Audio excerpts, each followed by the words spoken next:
requested recipe whenever I make it. I'm going to show you how easy it is to make pesto and how to utilize it. Okay, so since this is an Italian pesto, we're definitely going to use Italian basil or sweet basil. We're going to need about 50 grams, just the leaves without the stems. That is about 3 packets of basil leaves. Into the blender. Okay, so 2 cloves of garlic, 1/4 cup of toasted pine nuts. Make sure it's toasted, okay, not raw. Okay, next is 2/3 cup parmesan cheese. Time to put the oil. Now don't be shy with the oil because it will help emulsify the pesto.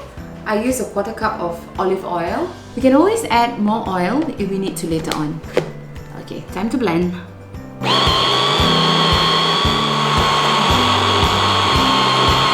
At this point, I just want to give it a quick taste test just to see how much salt I should put in because, you know, there's already parmesan inside.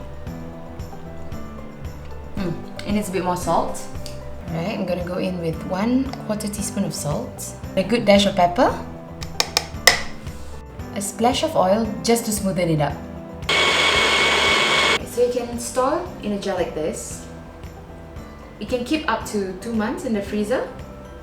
Okay, just a tip I learned in the restaurants I work for is to just add a little bit of oil, just a layer, and some parmesan cheese so that the skin doesn't dry up.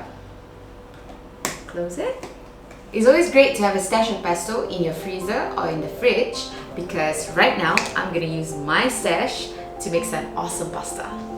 You add some pesto into boiled fusilli, and then I'm going to add some chicken breast and king oyster mushroom that I've sauteed earlier on,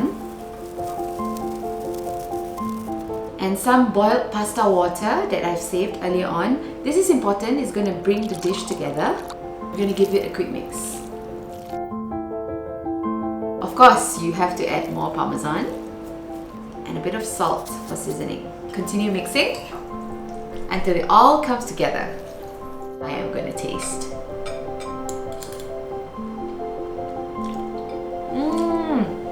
So nice.